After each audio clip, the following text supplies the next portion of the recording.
기도하고 시작하겠습니다. 기도할게요. 하나님 은혜를 감사합니다. 오늘도 저희들에게 귀한 하루를 주셨다가 또 저녁 이 시간 저희들 함께 모여서 하나님의 말씀을 더 많이 알고자 또 구약 성경 전체를 저희들이 명확하게 살펴보고자 이 자리에 모였습니다. 현장에 참석하시고 또 영상으로 함께 참석하시는 분들의 마음을 열어주시고 눈을 열어주시고 귀를 열어주셔서 하나님 말씀을 잘 알아들을 수 있는 성령의 지혜를 허락하여 주시옵소서. 예수님 이름으로 기도합니다. 아멘. 자, 지난 주일에 이어서 계속해서 우리 특급 구약 관통 보겠습니다. 어디 할 차례인가 하면은 17페이지 우리 중간까지 했죠. 네, 사실 뭐 일가 거의 다 마친 셈인데 17페이지 중간까지 했는데요. 그 16페이지에 있는 그 지도, 그죠? 요거 그 알파벳으로 JK까지 있네요. K까지 있는 거 요거 그 기록하는 거는 참 중요합니다. 그러니까 A가 일어난 A에서 무슨 사건이 일어났고 C에서 무슨 사건이 일어났고 이런 사건들, 이게 사실은 성경 전체 지도를 알고 빼내려 하는데 굉장히 도움이 되고요. 그리고 14페이지 그 있잖아요. 그 지도 있는 거 이거 한번 여러분들이 개인적으로 한번 그려보시고 또 요 지도 안에 아까 말씀드린 것처럼 그 16페이지에 일어난 이 사건들을 나름대로 다 이렇게 기록해보는 것, 그게 굉장히 성경 전체를 보는데 굉장히 중요한 빼대를 잡는데 그 도움이 될 겁니다. 자, 17페이지 중간부터 한번 읽으면서 또 우리 계속해서 보겠습니다. 얼마나 이해하고 있는지 스스로 테스트 해보라. 자, 당신은 성경의 주요 메시지를 얼마나 잘 이해하고 있다고 생각하는가? 성경 66권, 그리고 1189장, 그리고 절은 31,173절 이렇게 했는데, 제가 지난주에 말씀드린 것처럼 이 절과 장은 원래 성경이 기록될 때는 장절 구분이 없었고 중세 때 이게 장절이 다시 나왔습니다. 그래서 우리가 사도 바울이 구약 성경을 자유자재로 인용하잖아요. 근데 우리가 지금 구약 성경을 찾을 때는 뭐 이사야 33장 15절, 이사야 43장 21절 이런 식으로 딱 해야 빨리 찾고 그런 식으로 우리가 기억하고 있기 때문에 기억을 잘하고 있습니다. 그런데 바울이 기억할 때는 장절이 없었습니다. 그죠? 그리고 이사야 같은 경우는 얼마나 깁니까? 예레미야 얼마나 깁니까? 장절 없이 그냥 어디에 그쪽이 어느 부분에 그런 내용이 있다고 해서 그대로 통째로 기억을 하고 있었다고. 그리고 오늘날 우리가 뭐 사사기 2장 8절 이런 식으로 기억하는 거하고 전혀 다르다고. 사사기 전체를 통째로 그대로 다 알고 있으니까 어디쯤 무슨 내용이 있다는 걸 그대로 인용을 한다는 거예요. 그리고 이게 사실은 통째로 알고 있어야만 인용되는 거고, 사실 그래서 중세시대 때 장절이 나왔기 때문에 지금 오늘날 우리가 훨씬 더 성경을 쉽게 찾을 수 있고 쉽게 공부할 수 있는 이런 도움이 있습니다. 그죠? 자, 그거밖에 하나님 및 그분의 구원 방법을 제시한다. 그래서 성경의 주요 메시지가 하나가 딱 한마디로 말해라 그러면은 하나님 및 그분의 구원 방법을 제시한다. 물론 우리가 성경의 내용을 여러 가지로 표현할 수 있습니다. 성경을 한마디로 말해보라 그러면은 여러 사람들이 성경을 보는 강조점에 따라서 다를 수가 있습니다. 어떤 사람은 성경은 구원이다, 오늘 이렇게 말할 수도 있고, 어떤 사람은 성경은 그냥 사랑이다 이렇게 말할 수 있습니다. 다 틀린 말이 아닙니다. 그냥 성경 전체의 흐름을 어떻게 어느 측면에서 보느냐에 따라 다른데, 그러나 성경이 하나님께서 예수 그리스도를 이 땅에 보내시고 우리를 구원하셨다, 이거는 흔들 수 없는 성경의 가장 중요한 빼대입니다. 그죠? 근데 이거를 빼고 다른 관점으로 계속 본다면은 그거는 성경을 부분적으로 아는 것밖에 안 되는 것입니다. 자, 볼게요. 만일 구원에 대한 성경의 가르침을 요약해야 한다면 당신은 어떻게 말하겠는가? 사람에게 공로를 돌리는 대답들, 예를 들자면 선을 행하라, 십계명을 지키라, 한금률을 지키라, 이런 것들은 성경의 핵심을 놓친 대답이다. 자, 성경의 전체 메시지가 뭐냐? 율법을 잘 지켜야 됩니다. 한금률을 지켜야 됩니다.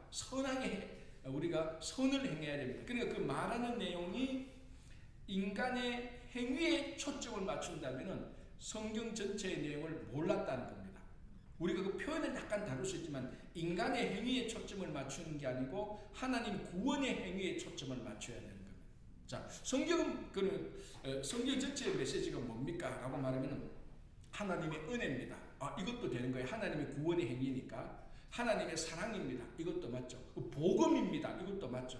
그러니까 구원입니다. 이건 당연히 맞는 것이죠. 그러니까 이 초점을 성경 전체의 초점을 사람에게 맞추어서 말을 하는지 하나님에게 초점에서 말을 하는지 우리가 그것을 잘 구분할 줄 알아야 됩니다. 성경 전체의 메시지는 하나님의 초점을 맞춰서 그건 은혜, 이건 하나님에게 초점 맞춘 거죠. 구원, 복음, 사랑, 하나님의 사랑, 다 하나님에게 초점 맞춰. 이렇게 대답을 하는 것이 성경 전체를 제대로 안거하고 마찬가지입니다. 자, 자기 스스로 구원을 얻을 수 없는 모든 사람에게 구원의 은사를 하나님이 값없이 제공하신다는 것이 성경의 중요한 메시지다. 이게 바로 은혜고 복음이고 구원입니다. 그죠? 자, 구약은 세상으로 하여금 예수님의 초림에 대응할 준비를 갖추게 했다. 그렇죠. 그러면 신약은 뭘 준비하는 겁니까? 그렇죠. 재림이죠. 그리고 구약은 초림, 신약은 재림. 공통점은 뭡니까? 다 오시는 예수님을, 오시는 메시아를 준비하는 겁니다. 구약은 처음 오시는 메시아, 신약은 두 번째로 오시는 메시아를 준비하는 책이죠. 자, 다시 읽어볼게요. 구약은 세상으로 하여금 예수의 초림에 대응할 준비를 갖추게 했다. 성경의 나머지 부분은 다시 오시기 전에 그분이 우리를 위해 무엇을 하실 수 있는가에 대한 것이다. 본책의 초점은 구약에 맞춰져 있지만 잠시 멈추어 신약의 핵심 메시지를 이해하는 것도 중요하다. 구약 전체가 지향하는 메시지는 다음과 같다. 자, 유사라 권사님 요거 한번 읽어주실래요? 메시지는 다음과 같다. 그 다음에 오직 이것을 기록함은 너희로 예수께서 하나님의 아들 그리스도이심을 믿게 하려 하며 또 너희로 믿고 그 이름을 힘입어 생명을 얻게 하려 함이니라. 하나님이 세상을 이처럼 사랑하사 독생자를 주셨으니 이는 저를 믿는 자마다 멸망치 않고 영생을 얻게 하려 하심이라. 예, 구약 메시지가 바로 구약 전체 메시지가 신약을 보니까 확실하게 드러난 겁니다. 예수를 믿어 구원을 얻게 하는, 영생을 얻게 하는 것이다. 라고 하는 거죠. 자, 이제 여기서 믿는다는 것을 약간 설명을 해주고 있습니다. 이 책에서는 볼게요. 그런데 예수를 믿는다는 것은 무엇을 의미하는가? 성경 이야기에 익숙하면서도 머리와 가슴 사이에 그 약 30cm에 의해 영생과 천국을 상실할 위험에 처한 사람이 많다. 그러니까 예수를 믿는다. 머리와 가슴. 예수를 믿는 것은 머리입니까? 가슴입니까? 가슴이죠. 그렇죠? 그러니까 그 머리로 믿어서는 아직까지 영생을 얻지 못하고 가슴으로 믿는 이 거리가 30cm인데 이게 천국과 지옥을 판가름하는 거리가 된다는 것을 얘기해 주고 있습니다. 자, 그래서 이 책 이제 그 다음에는 읽어보시면 됩니다. 성경 공부하는 내용이 아니고 읽어보시면 되니까 넘기겠습니다. 2과로 넘어가겠습니다. 오늘 그냥 여러분들 자 읽어보시면 됩니다. 자, 2과 고공비행. 자, 이 말은 뭐냐면 성경 전체를 위에서 한번 쭉 이래 보겠다는 겁니다. 그죠? 자, 거기서 위에서 둘, 넷, 여섯, 여덟, 아홉 번째 그 두 번째 패러그래프부터 보겠습니다. 이 장에서 우리는 성경 4분의 3을 조감해 보겠다. 왜 4분의 3이죠? 그 다음에 나와있죠. 구약은 신약보다 거의 3배가 많다. 그러니까 신약이 하나라면 구약은 3개니까 4분의 3을 쫙 보면은 구약을 다 보는 거죠. 그죠? 이러한 조감 작업은 당신에게 정신적 지도를 제공해 줄 것이다. 장차 구약을 찾아갈 때 길을 잃지 않게 해줄 것이다. 자, 이제 22페이지, 23페이지 보시기 바랍니다. 아주 23페이지 도표가 정리를 잘 해놓았습니다. 아주 이 책의 이제 장점이 바로 이런 거죠.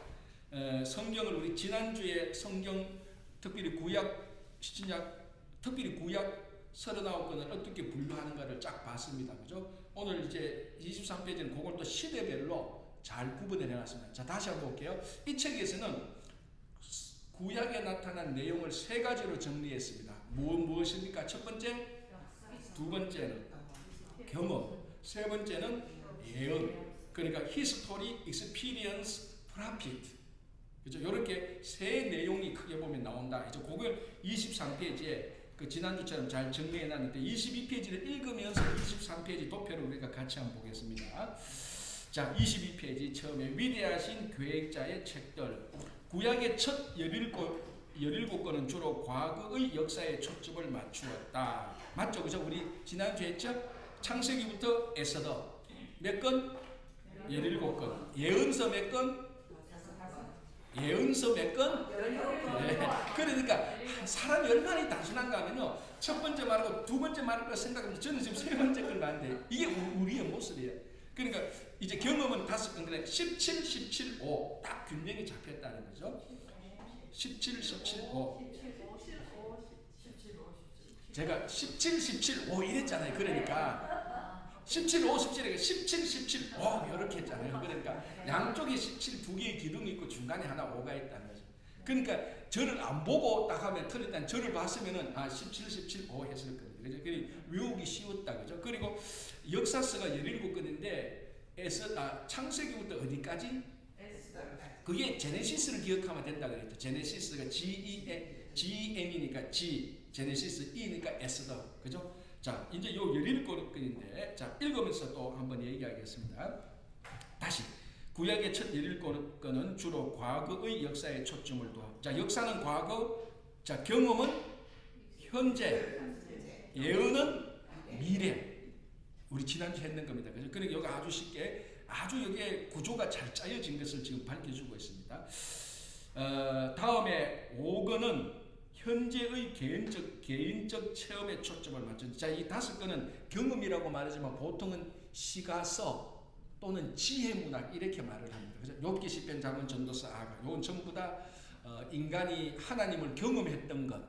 그래서 이걸 문학적으로 하면 지혜문학이라고 말을 하는데, 오늘 내용을 말하니까 이게 경험이라고 말을 한 겁니다. 이거는 현재적 경험을 말하는 거죠. 그죠? 자, 다음에 마지막 17건은 미래의 예언에 더욱 초점을 맞추고 민족적인 관점으로 되돌아가게 하며 선지자들의 대부분의 메시지는 히브리인들에 관한 것이다. 물론 구약 전체는 오늘날 우리의 유익을 위해 하나님에 의해 영감을 받았기 때문에 이들과의 시대 구분은 상대적인 것이다. 자, 성경 전체의 첫 5건은 흔히 모세의 율법 또는 율법을 의미하는 히브리어 토라 또는 5 두루마리를 의미하는 헬라어 오경 또는 모세의 책들이라고 구별되어집니다. 자, 역사서 17건 가운데 앞에 5건을 보통 우리가 어떻게 부르는가 하면은 이렇게 부른다고 그러죠. 토라, 히브리어 토라 또는 5 두루마리 또는 헬라어인 오경, 5 두루마리를 의미하는 오경, 그죠? 이렇게 부르는 겁니다. 또는 모세의 책들, 그러니까 토라, 오경 또는 모세 오경, 그리고 모세의 책들, 이렇게 우리가 불렀습니다. 그러니까 창세기에서 민수기는 역사서이면서 동시에 오경 또는 모세의 책들 또는 토라입니다. 그죠? 그 내용들이 들어가 있는 거죠. 그래서 이 역사서를 또 두 부분으로 나누면 5건은 모세의 책들 또는 그 다음에 또 나머지 12건은 역사서, 이렇게 또 구분할 수도 있다는 겁니다. 자, 종종 그것들은 첫 5책이라고 불리워진다. 이렇게 첫 5책을 구별하고 나면 요수아에서 에스더까지 이르는 다음 12건은 역사로 여겨진다. 그러나 율법서에서도 많은 역사적인 내용이 있고 역사서에도 많은 율법적인 내용이 있다. 그러므로 그렇게 구분하는 것은 초점 문제일 것이다. 무슨 말인지 알겠죠? 그죠? 5건 율법서에도 역사가 다 있습니다. 어마어마한 역사가 있죠. 그죠? 그리고 요수아에서 에스더까지 역사서지만 많은 율법의 내용들이 있습니다. 역사서에는 율법 내용이 없다, 그게 아니고 다 있지만은 어디에 더 무게가 있느냐. 그래서 5건은 율법의 무게를 두고 나머지 12건은 역사서. 그리고 이것은 전체적인 내용으로 말을 할 때는 역사서로 우리가 볼 수도 있다라고 이렇게 이 책을 말하는 거죠. 자, 다음에 처음에 5 예언서로 갑니다. 중간이 아니고 예언서로 갑니다. 다 아는 건데요. 다시 한번 정리할게요. 처음에 5 예언서는 흔히 대선지서로 불린다. 몇 건요? 5건. 이사야, 예레미야, 에가, 에스겔, 다니엘. 예레미야, 에가는 굉장히 그 내용이 짧습니다. 그렇죠? 그러나 이게 예레미야, 에가기 때문에 대선지서로 들어가는 겁니다. 이게. 자,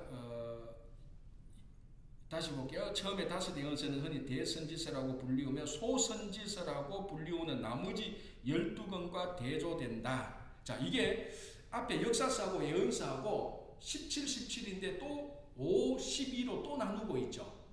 똑같이 나누고 있다. 그러니까 공부하기가 얼마나 구조적으로 잘 되어 있습니까? 역사서 17건, 예언서 17건인데 앞에 5건은 또 따로 구분할 수 있다. 역사서는 모세오경이고 앞에 5건은 대선지서라는 거죠. 그러면은 그 밑에 역사서 12건은 소선지서. 그렇게 우리가 구분할 수 있는 거죠. 그죠? 자, 다시 볼게요. 처음에 5대언서는 흔히 대선지서라고 불리우며 소선지서라고 불리우는 나머지 12건과 대조된다. 이는 첫 5건이 더욱 중요하거나 더욱 영감을 받았기 때문인가 대선지서라고 부르는 이유가 결코 그렇지 않다라는 겁니다. 단지 내용이 더 길기 때문입니다. 이 답을 듣고 나면 좀 허탈해요. 왜 이 사람이 왜 이게 대선지서가 하면 뭔가 있을 것 같잖아요. 왜 소선지서인가? 뭔가 있을 것 같은데 그런데 사실은 제일 많이 헷갈리는 게 이사야, 예레미야, 에스겔, 다니엘은 굉장히 우리가 설교할 때도 이 사람 구약 예언서할 때는 주로 이 4사람의 이야기들이 많이 나옵니다. 그래서 전반적으로 어떻게 생각을 하는가 하면 이 사람들이 더 중요하지, 그렇게 중요하지 또는 영향력을 많이 미쳤기 때문에 대선지서라고 생각하는 경향들이 굉장히 많아요. 그런데 그게 아니고 이 사람 이 내용이 분량이 많기 때문에 대선지서라는 거예요. 대답을 듣고 보면 좀 허탈하죠. 그죠? 그럼 소선지서는 호세아로부터 해서 말라기까지 이 사람은 덜 중요하거나 덜 영향력을 미치는 사람이 결코 아닙니다. 그런데 왜 소선지자? 내용이 작다, 분량이 작다는 거예요. 이건 제가 전번에도 몇 번 얘기를 했습니다. 그렇죠?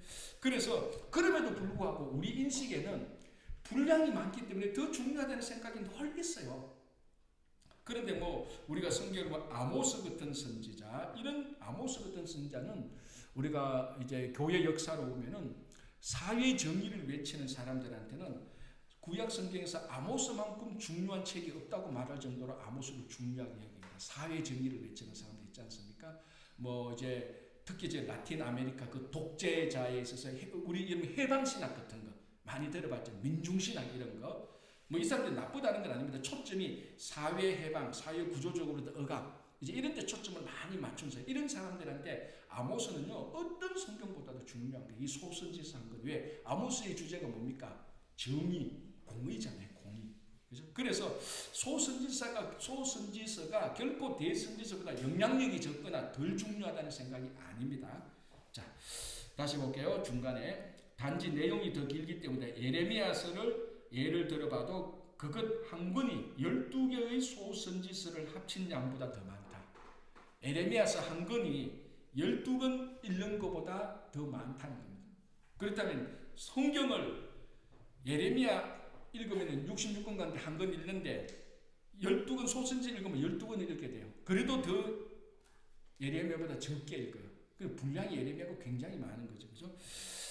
자, 12권의 소선지 합친 양보다 많다. 이사야와 에스더서는 각기 몇 페이지가 소선지서 전체의 양과 맞먹는다. 이사야와 에스더서는 각기 몇 페이지가 이사야서에 어떤 몇 페이지 긴 게 나오는 거, 그리고 에스더서의 몇 페이지는 소선지서 전체하고 맞는다. 자, 예를 들자면 소선지서 아주 짧은 게 뭡니까? 오바댜 한 장으로 되어 있어요. 근데 이사야 긴 거는 오바댜 전체보다 한 장이 챕터 하나가 더 길어요. 그러니까 이제 이런 내용을 알려주는 겁니다. 그죠? 자, 한번 보시면 이제 이렇게 딱 구분해놓고 이 책이 참 제가 재밌게 참 신기하게 이렇게 구분을 잘했다는 게 시대적 구분입니다. 이 책이 23페이지 여기서 자 바벨론 포로전 BB 시대에 있고 바벨론 포로 후 AB 시대에 있잖아요. BBC는 뭐의 약자입니까? Before Babylon Captivity, 바벨론 포로 전.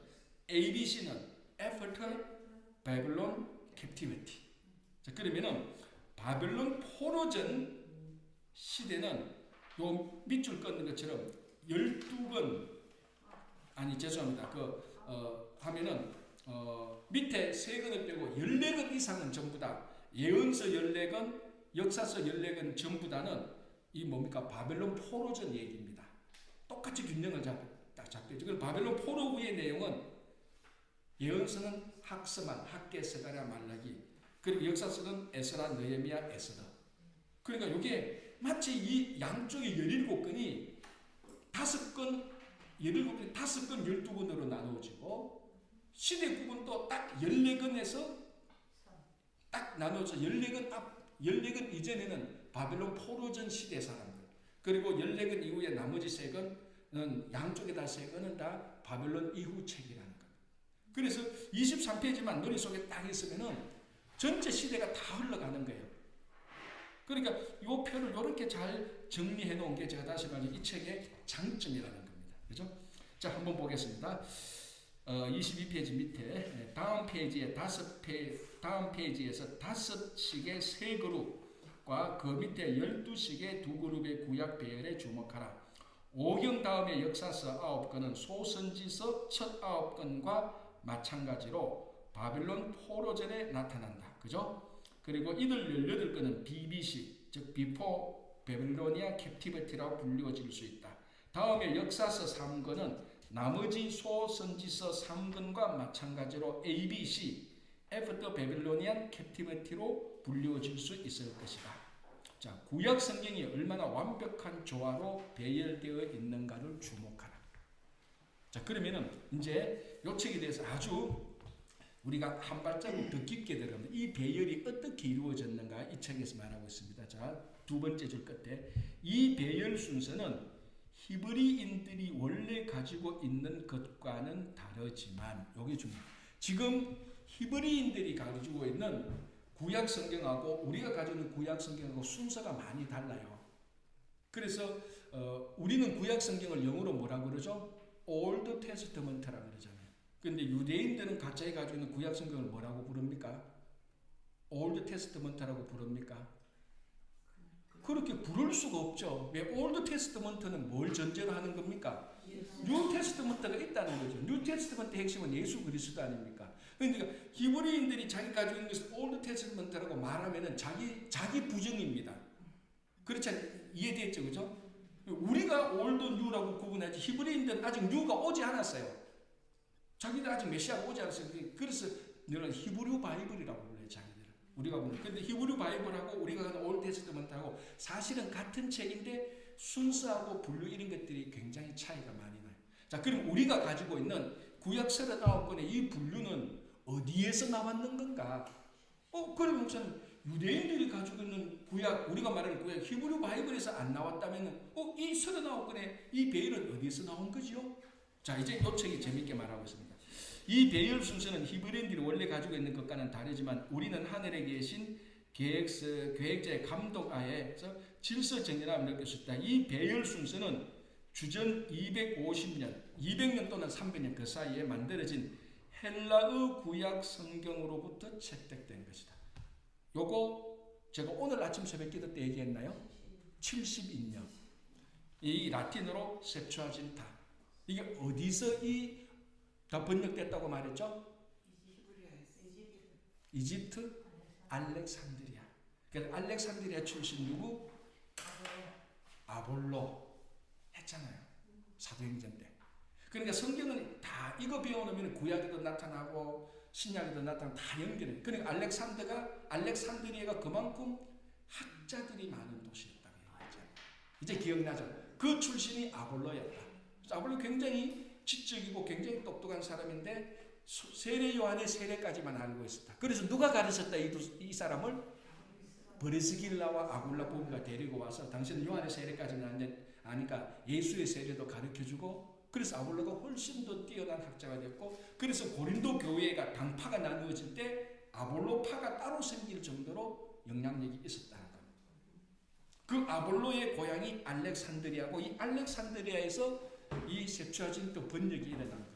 이거는 원래 그러니까 구약 성경은 어떤 언어로 되어 있죠? 히브리어. 이거를 헬라어로 번역을 했어요. 최초의 번역이에요, 성경 번역은.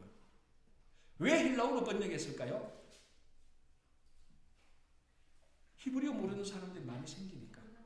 이유는 아주 간단해요. 왜냐하면 이 사람들은 디아스포라가 이미 바빌론 포로 때부터, 아니 그 이전에 아수르 포로 때부터 디아스포라가 생기기 시작합니다. 그죠? 그러니까 지금으로부터 2700년 전, 800년 전부터 디아스포라가 생겼으니 이미 이집트에 있는 알렉산드리아에 있는 사람들이 전부 다 헬라 문명을 와서 헬라어를 쓰는 사람들이 많아졌어요. 근데 이 사람들이 히브리어를 몰라, 자녀들이. 그 성경은 가르치고 싶어. 어떻게? 그럼 우리 히브리어를 헬라어로 우리 번역해서 가르치자. 쉽게 말하는 거예요. 그래서 번역된 게 70인 이걸 70 이제 전성에 의하면은 각 지파에서 6명씩 뽑았다고 합니다. 12지파에서 아주 뛰어난 학자들. 그러면 6 곱하기 12는 72명. 이제 이 중에 뭐 한 명은 의장하고 한 명은 서기하고 이래가지고 70명이 번역했다고 해서 라틴어로 셉투아진타가 70이라는 뜻이에요. 그게 바로 그 셉투아진타, 그 70인역의 성경 배열 순서가 우리가 가지고 있는 이 배열 순서예요. 이 배열 순서. 그래서 이 배열 순서를 보니까 23페이지 나온 것처럼 잘 구조가 연구해 보니까 구조가 정확히 잘 짜져 시대적으로나 내용적으로나 몇 건으로나 잘 짜져서가 있다는 것을 이 책이 우리 성경 구약 성경 전체에 개관할 수 있도록 잘 보여주고 있는 겁니다. 그죠? 자, 이제 일단 중요한 거는 하나 끝났고요. 자, 순서를 지켜서 자, 당신은 구약 39권을 차례대로 열거할 수 있는가? 이건 쉽지 않은데 그 밑에 노래 있잖아요. 옛날에 우리 여름 성경학교 때 창세기, 출애굽기, 레위기, 민수기, 신명기, 여호수아, 사사기, 룻기, 사무엘, 상하, 열왕기, 상하, 역대상하, 에스라, 느헤미야, 에스더, 욥기, 시편, 잠언, 전도서 여기까지만 합시다. 잘하시는 우리 검사님. 이렇게 하면은 다 외워요. 요한계시록까지. 그죠? 요렇게 해서 다 제가 볼 땐 이렇게 외우는 게 제일 쉽고 저도 가끔 헷갈리면은 가면서 장세기, 출애굽기, 민수기, 사사기, 룻기, 사무엘, 열왕기, 상하, 역대상, 에스라. 역대상하는 에스라, 느헤미야 요래 나오는 거예요. 가끔 저도 그렇게 생각해요. 자, 뭐 이건 다 하는 거고요. 자, 25페이지 보겠습니다. 성경의 상징적 요약으로 가겠습니다. 상징적 요약. 10이라는 수는 현재 우리가 하고 있는 공부에서 여러 번 나온다. 그죠? 히브리에는 12지파가 있고 올드 테스트먼트에는 12글자가 있고 다음에 나오는 12개의 상징은 구약 역사서 17권을 요약해 준다. 자, 이 책에서 이 특급 구약 관통은 구약 시대를 12개로 나누었어요. 자, 다시 말씀드리자면 우리가 앞에서 공부했던 성경 탐구 40일은 구약 시대를 몇 단계? 10단계. 침묵 시대까지 합해서 10단계. 침묵 시대 빼면은 9단계. 바벨론 포로 기한까지. 자, 다시 한번 해볼까요? 해야 될 필요가 있습니다. 이거 같이 맺자. 시작. 창조 시대, 족장 시대, 출애굽과 광야 시대, 정복 시대, 사사 시대, 단일 왕국 시대, 분열 왕국 시대, 포로 시대, 포로 귀환 시대, 침묵 시대. 자, 침묵 시대는 사실은 구약에 안 나타나는 거 뺀다고 하더라도 9개로 나누잖아요. 그죠? 근데 이 책은 10이라는 숫자에 놔둬서 12개 단계로 나눴습니다.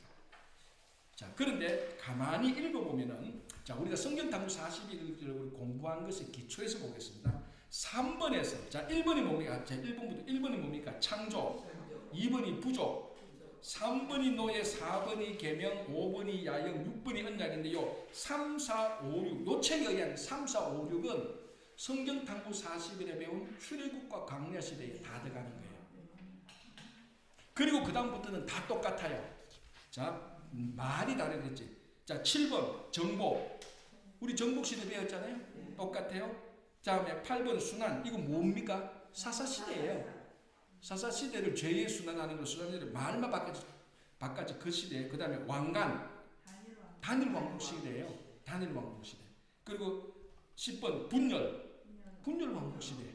11번 포로 시대. 12번 건설, 포로 기한 후에 건설했잖아요. 그래서 이 책은 이렇게 12개로 좀 자세히 나누었어요. 왜? 10이라는 숫자에 맞추려고 이 저자가 성경 전체를 12개로 구약을 12단계로 나눴는데 요게 또 중요한 게 이 책이 영어 책이라 그랬잖아요. 그래서 이 12시대의 주제를 전부 다 C로 시작하는 단어로 만들어 놨어요. 자, 그래 보십시오. 창조, 영어로 뭡니까? creation. 두 번째, 부족. 우리말은 족장시대. 그게 뭐예요? 클랜. 이게 클랜이 그 족장 이름거든요. 족장 부족이거든요. 다음에 우리가 출애굽과 광야 시대라고 말하는 것을 이 책에서는 네 시대를 나눴습니다. 첫 번째 노예, 다음에 계명, 다음에는 야영, 그 다음에는 언약. 4개로 나눴습니다. 자, 노예는 뭡니까? confinement. confine이 뭡니까? 제한하다, 가두다잖아요. 그건 confinement가 노예입니다. 다음에 계명, commandment. 다음에 야영, 캠핑. 그리고 언약, covenant. 요게 전부 다 우리가 성경 탐구 40의 어떤 출애굽과 광야 시대에 들어간 것을 좀 더 자세히 4개로 나눴습니다. 자, 뭐라고요? 첫 번째 노예, 다음에 계약, 다음에 야영, 다음에 언약. 그리고 요거만 하면은 우리가 좀 더 그러면은 출애굽과 광야 시대를 우리가 좀 더 세분화하게 나눌 수 있는 거죠. 그럼 출애굽과 광야 시대에 뭐가 있었습니까? 뭐가 있기는 노예 생활이 있었지. 그 다음에 계약이 있었잖아. 미안합니다. 계명이 있었잖아. 계명 뭡니까? 그 십계명하고. 그 다음에 야영, 민수기를 돌아다니 그 민수기 때 그 광야로 돌아다녔던. 그 다음에 뭡니까? 야영 다음에 커버넌트 언약. 이게 언약이 신명기 내용 전체예요. 그러니까 야영은 민수기 전체예요. 민수기 때 다 돌아다니잖아요. 그리고 이제 출애굽기하고 레위기에 들어가 있는 게 출애굽기는 노예고 계명이 출애굽기하고 레위기에 같이 있는 겁니다. 맞죠? 레위기는 전체 다 계명이에요. 율법, 레위기 율법 그 뭡니까? 제사, 절기 이런 거 다. 그죠? 그리고 출애굽기 20장부터 계명이 나옵니다. 출애굽기 20장부터 10계명이 나오기 시작해요. 출애굽기 20장부터. 여기에 603이라면 613인데. 예. 613개. 예. 잘 얘기했습니다. 이게 구약 신약 합하면은 613개인데 요 책에 이게 미스프린트입니다. 603가지가 아니라 613개. 365 더하기 248. 맞죠? 그래서 365는 뭡니까? 하지 말라는 계명 365개. 하라는 계명 248개. 합해서 613개. 그 계명을 이렇게 유대인들이 히브리인들이 나누어 놨어요. 또 자기들이 그걸 찾아서 나누어 놨다. 그죠? 자, 그래서 이렇게 해서 구약 성경을 전체적으로 요약을 해주고 있습니다. 자, 그럼 우리가 이 책으로 공부 한번 해볼까요? 이 책으로 첫 번째 창조, 두 번째 부족, 세 번째 노예, 계약, 야영, 언약. 그러니까 여러분 이렇게 생각합니다. 요거를 출애굽과 광야 시대를 우리가 좀 더 깊게 공부를 해야 되잖아요. 그죠? 출애굽기 1장에서 19장. 그리고 얘는 십계명이 20장부터 나와요. 20장부터 레위기 끝까지. 그 다음에 민수기, 그 다음에 신명기. 요거를 생각하면 쉬워요. 자, 출애굽기 1장에서 19장은 뭡니까? 노예잖아, 노예.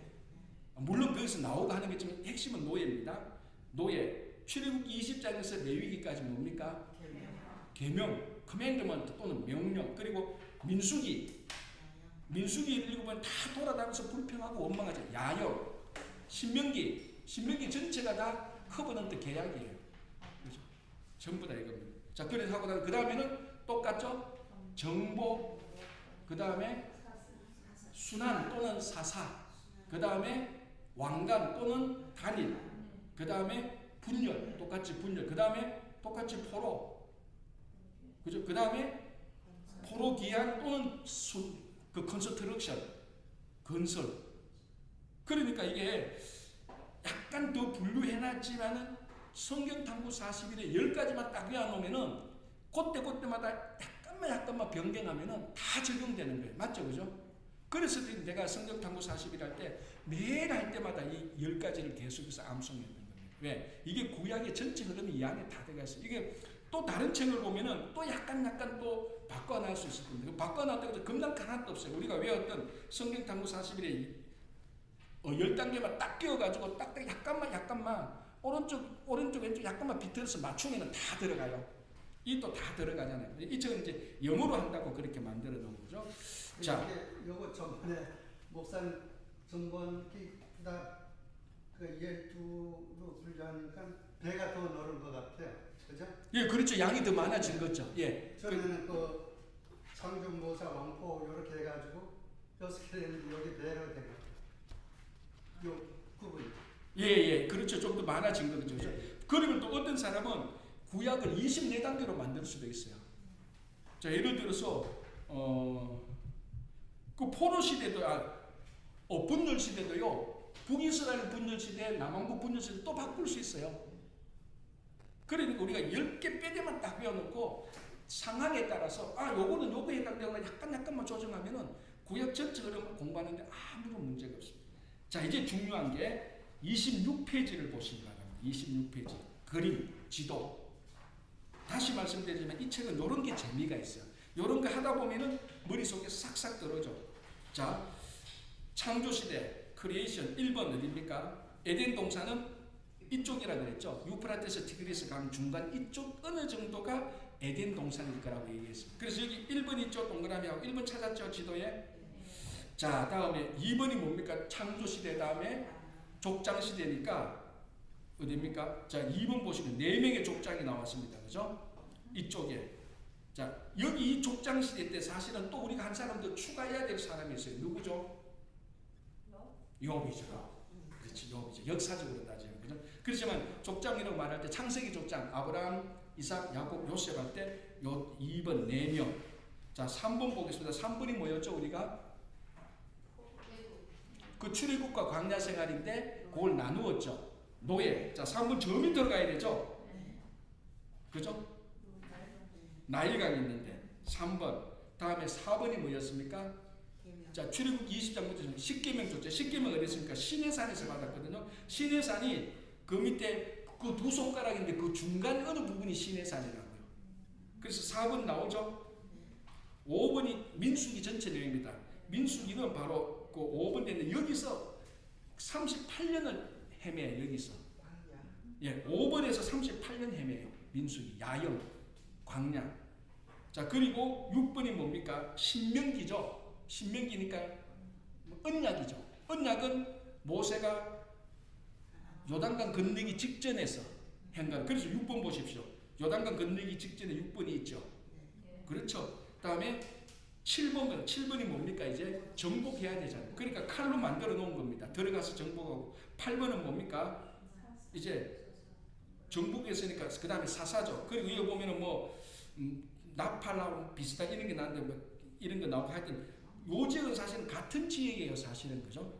자, 그 다음에 통일왕국 또는 단일왕국 시대 9번 왕가니까 크라운 9번.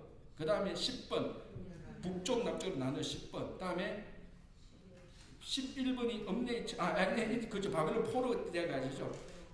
자, 이쪽에 오른쪽 밑에 있죠. 그 다음에 11번. 그 다음에 자, 다시 돌아와야죠. 12번 건설. 그러니까 7, 8, 9, 10, 12는 사실은 같은 지역이에요. 이걸 뭐 다 같이 겹쳐서 못 그리게 이렇게 그려놓은 것이 다 가나안에서 일어난 거죠. 그렇죠? 자, 이제 이렇게 해서 여러분들이 또 다시 이 지도를 두고 여러분들이 그러니까 이 지도가 일단은 이 지도가 제일 중요한 겁니다. 이 지도.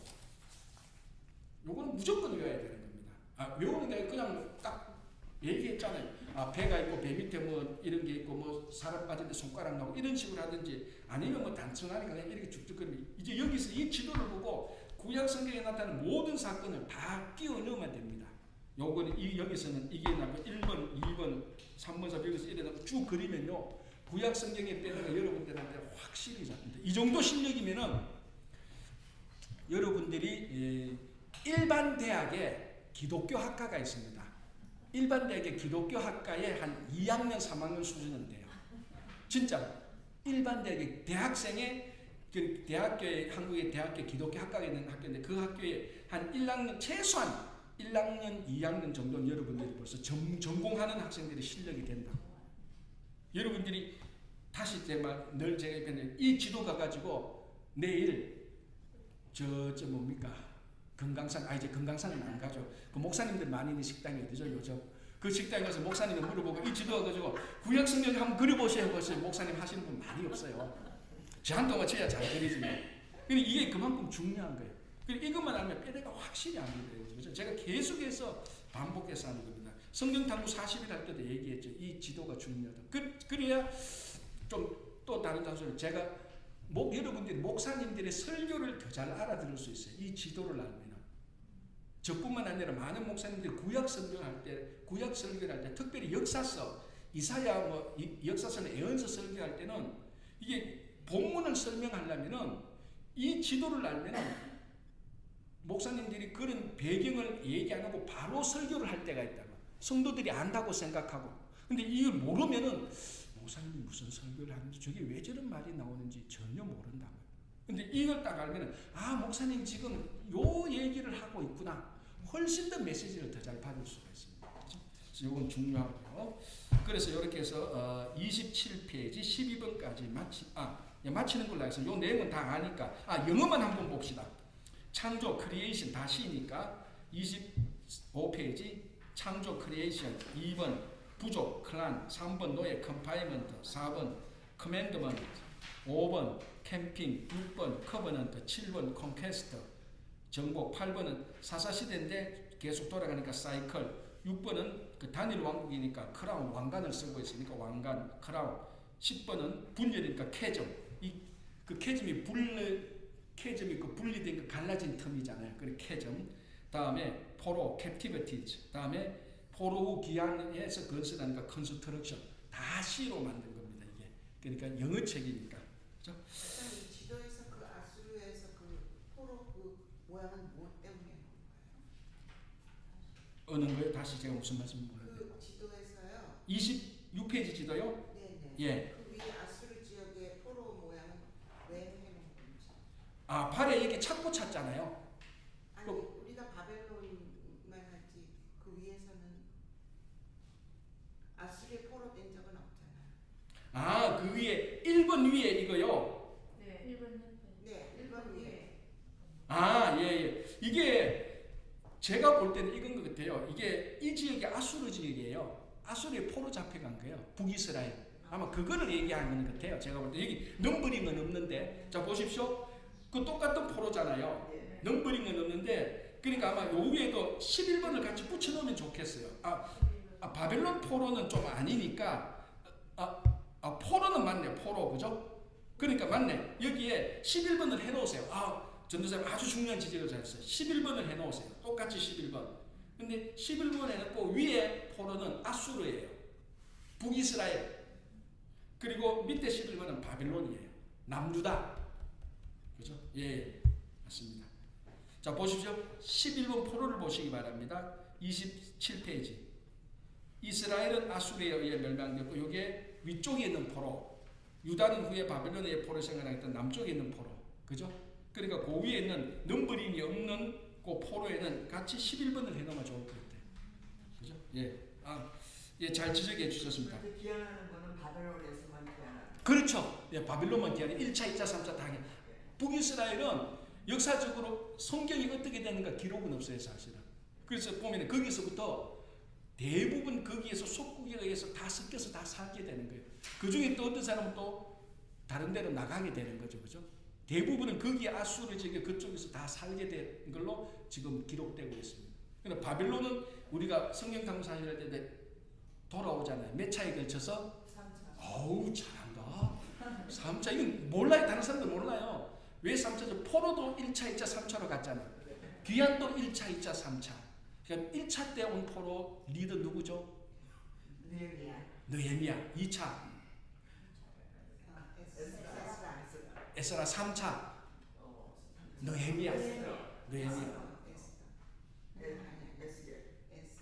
아니요. 포로에서 귀환된 거. 1차 때 리더가 누구죠?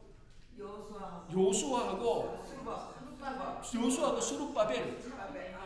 그렇죠. 귀환된 거. 포로 간 거 아니고 귀환된 거. 2차 귀환 때는 리더가 누구였죠? 에스라. 3차 때 느헤미야. 그러니까 1차, 2차는 좀 비슷한 때였고 3차는 약간 좀 갭이 있습니다. 느헤미야가 와서 마지막에 성벽을 하잖아요. 그 1차, 2차 때는 작업이 좀 연속적으로 돼요. 그죠?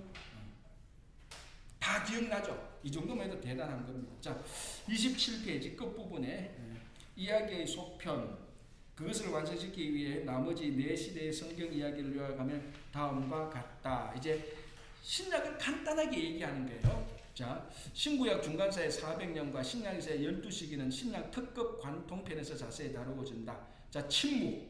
우리가 성경 탐구 사실 때 마지막으로 봤던 그죠? 했던 그 시대죠. 400년 동안 선지자들을 통한 직접 계시가 없다. 왜 침묵 시대라고 했던 이유가 여기 나오죠? 선지자가 없었습니다. 그죠? 마지막 선지자 말라기 이후에 마지막 선지자가 마지막 선지 말라기 후에 선지자가 없었습니다. 그런데 그 400년 뒤에 선지자가 한 사람 나타납니다. 누구였죠? 세례 요한. 세례 요한. 그래서 예수님께서 여인의 배 중에서 난 가운데 가장 큰 자다. 400년의 선지자의 침묵을 깨고 나타나는 겁니다. 그때 이제 신약 세계가 열리죠. 그죠? 자, 14번 그리스도, 15번 교회. 자, 교회가 사도행전, 지금 우리가 새벽 기도 때 보는 그거. 그리고 나중에 완성, 이거는 뭡니까? 요한계시록.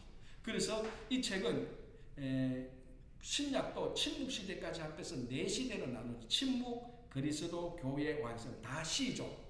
클로즈드, 침묵, 클로즈드 끝났다 이제 딱 하고 다음에 클로즈드 입 다물고 있는 거, 다음 그리스도 크라이스트, 다음 교회 처치, 다음에 완성 컬미네이션, 완성. 그렇게 해서 이 책은 C로 해서 창세기부터 요한계시록까지 16단계로 나누고 있습니다. 뭐 그렇다고 해서 우리가 헷갈릴 필요 하나도 없잖아요. 그죠? 자, 그렇게 쓰는 겁니다. 자, 29페이지를 볼까요? 29페이지. 자, 제가 또 읽어볼게요. 구약을 공부하면 이렇게 요약된 내용들을 기억해 두는 것이 도움이 됨을 알 것이다. 이것들은 쉽게 배울 수 있는 한 방법은 지도에서 상징들을 짚어가면서 구약의 12시대의 이름을 암송하시는 그 제가 했던 말이 바로 이 말입니다. 한 번씩 요거 꼭 해보면 뼈대가 확실히 잡히는 겁니다. 당신이 그린 지도에 상징들을 직접 표시해보라. 분명히 알아보기만 할 수 있다면 어떤 모양으로 그리는 것은 중요치 않다. 자, 이들 12시대의 이야기를 쭉 해보라 라고 나오는데 요거는 자 보십시오. 요거에 이 책이 좋은 게 또 여기 있습니다. 이 30페이지를 보시기 바랍니다. 이분은 참 좋은 선생님 같아요. 제가 볼 때는. 테리 이 사람은 참 이걸 학생들이 뭘 헷갈리는지 학생들이 뭘 어려워하는지를 잘 알고 있는 것 같아요. 뭐 어마어마한 학자는 아닐 수는 있겠지만은 좋은 선생이에요. 내가 봤을 때는. 자, 보시면 얼마나 또 잘 표현해. 30페이지 보시기 바랍니다. 요거를 또 요렇게 표현을 잘 해놨죠. 자, 첫 번째 창조시대, 크리에이션. 약 2000년. 창세기 1장부터 11장. 그리고 성경이 어디서 나온다? 다음에 부족, 족장 4명. 창세기 12장에서 50장. 자, 그래 놓고 관료해 놓고 뭐라 되어 있습니까? 플러스 욥기. 이게 이제 우리 성경을 배운 자들이 알아볼 수 있는 거잖아. 욥기가 저 중간에 있는데요. 이제 그래 말하면 우리는 속으로 말하면 무식한 사람 이렇게 말합니다. 욥이 그 있지만은 아브라함과 같은 시대. 그래서 요때가 300년. 4명이 사는데 4세대가 지나니까 300년. 왜 이럴까요? 다 오래 살았으니까. 175년, 아브라함에도 125년, 야곱만 해도 170 몇 년 사니까 4세대가 지니까 300년이 흐릅니다. 자, 그 다음에 노예. 그죠? 400년. 출애굽기 1장에서 19장 400년. 그리고 다음에 계명이 나오죠. 계명은 짧습니다. 딱 2년이에요. 그리고 야영은 사실은 엄밀히 말하면 요 야영은 38년이에요. 그래서 계명하고 야영까지 합해서 사실은 40년이에요. 엄밀히 말하면. 그죠? 그래서 민수기는 사실은 물론 왜 민수기가 40년 되어 있는가 하면은 민수기를 읽어보면 계명 내용도 다 들어오기 때문에 40년이라고 표현을 해 놓은 거예요. 자, 언약 1개월 굉장히 짧아요. 그런데 자, 이거 보십시오. 노예는 400년인데 언약은 1개월이에요. 그러니까 어떻게 보면 400년 또 한 시대로 묶고 한 달 또 한 시대로 묶어 놨네. 그렇죠? 맞아요. 뭐 세월이 길다고 해서 10시대로 그 나눠야 될 필요는 없잖아요. 그 사이에 짧지만 얼마나 중요했냐는 거예요. 그래서 언약은 1개월인데 신명기 전체 내용입니다. 그래서 우리가 보통 율법이라고 말을 할 때 여러 가지 의미가 있습니다. 자, 여러분 율법이라고 말 때 뭐가 생각납니까? 율법 그러면 뭐가 제일 먼저 딱 생각납니까? 무엇을 율법이라고 말합니까? 여러분 헷갈리는 게 아니라 원래 헷갈리는 거예요. 어떤 사람은 십계명이라고 말할 수 있고 어떤 사람은 구약 전체가 율법이라고 생각할 수도 있고 어떨 때는 신명기 율법이라고 말할 수 있고 어떤 사람은 모세오경만 율법이라고 말할 수 있어요. 어느 게 정답이에요? 다 정답이에요. 그러니까 뭐 하나를 딱히 율법이라고 말하기에는 애매해. 십계명만 율법이다. 신명기 그래서 보통 저도 할 때 신명기 율법에 보면 신명기에 나타난 율법, 레위기에 나타난 율법, 모세오경이 아까 뭐라 그랬습니까? 히브리어로 토라. 그게 율법이에요. 또 더 넓게는 구약 전체를 우리가 무슨 시대? 율법 시대라고 말해요. 그래서 요건 좀 다른 얘기인데 로마서를 읽어보면 율법, 법이라는 얘기가 종종 나오죠. 바울이요. 근데 어떨 때는 바울이 십계명을 얘기할 때도 있고 율법이라고 어떨 때는 구약 전체를 율법이라고 말할 때도 있고 어떨 때는 신명기에 나타난 모세오경에 나타난 율법이라는 의미로 율법을 말합니다. 바울은 그 구분 없이 자기는 그게 너무나 익숙하게 잘 알고 있으니까 쑥쑥 나오는 거예요. 자, 예를 들어서 뭐 제가 다른 애들한테 우리 아들 그러니까 내한테는 큰 아들이 예인이고 둘째 아들이 예진이에요. 근데 제가 다른 사람들한테 우리 예진이가 이렇게 말해요. 근데 다른 애들은 예진이가 첫째 아들인지 둘째 아들인지 몰라요. 나는 너무나 잘 알기 때문에 우리 둘째 아들 예진이가 이렇게 말을 안 해요. 그냥 나는 예진이라고 말해요. 왜? 나는 그게 몸에 싹 배어 있으니까. 바울한테는 율법이라고 말을 할 때 이거는 지금 구약 전체를 말하는 율법, 이거는 신명기 전체를 말하는 율법. 그걸 우리가 읽을 때 대비해서 자세히 설명을 해놨으면 좋겠는데 그렇게 안 한다. 그냥 율법에 의하면 이거 어느 율법? 그래서 그걸 연구하는 게 학자들이에요.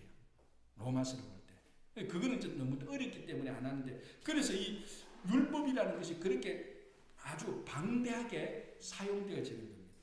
이제 그것이 주어진 것이 출애굽기 20장. 그때 율법이 주고 이것을 계약해서 이것을 위해서 언약을 공식적으로 맺은 게 신명기. 그래서 보통 또 신명기 율법이라고 말을 하기도 하는데 오늘 여기는 언약, 그러니까 이스라엘 백성들하고 언약을 맺은. 자, 여기 신명기 주인공이 누굽니까? 모세잖아요. 신명기는 모세 설교집이에요. 설교집. 다 모세 설교, 큰 모세 설교 2개 있어요. 모세 설교집이. 그 설교를 통해서 하나님과 언약을 맺는데 그 걸린 시간이 1개월.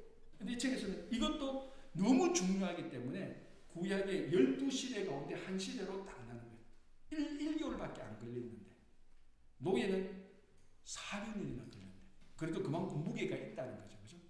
자, 다음에 정복 14년 여호수아, 다음에 순환 사사시대 보통 350년 봅니다. 사사시대가 350년. 그다음에 왕국, 통일 왕국이죠. 그 단일 왕국이죠. 여기 이제 사울, 다윗, 솔로몬. 이게 그리고 요 세 명의 왕이 있을 때 한 120년 정도. 그러다 분열된 왕국, 남쪽과 북쪽으로 나눠서 망할 때까지가 200년, 포로 생활 200년. 그리고 돌아와서 또 건설하는데 120년. 그리고 그 밑에 내용들의 책을 잘 떼겠어요. 그러니까 요 책만 요 도표만 딱 보면은 진짜로 성경은 뭐 역사적으로나 시대적으로나 내용적으로나 뼈대가 확실하게 싹 잡혔다고 볼 수 있는 거예요. 그렇죠? 자, 그래서 이렇게 구약을 이제 또 전체 이제 조망을 합니다. 공중에서 위에서 딱 이제 우리가 보고 있고요. 자, 31페이지 두 번째 패러그래프 보겠습니다. 제가 좀 읽어볼게요.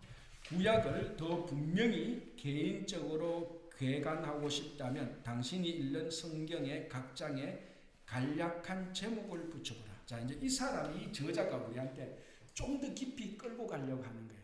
성경을 좀 더 자세히 알고 싶나? 그러면은 매 장마다 당신 읽고 제목을 한번 붙여봐라.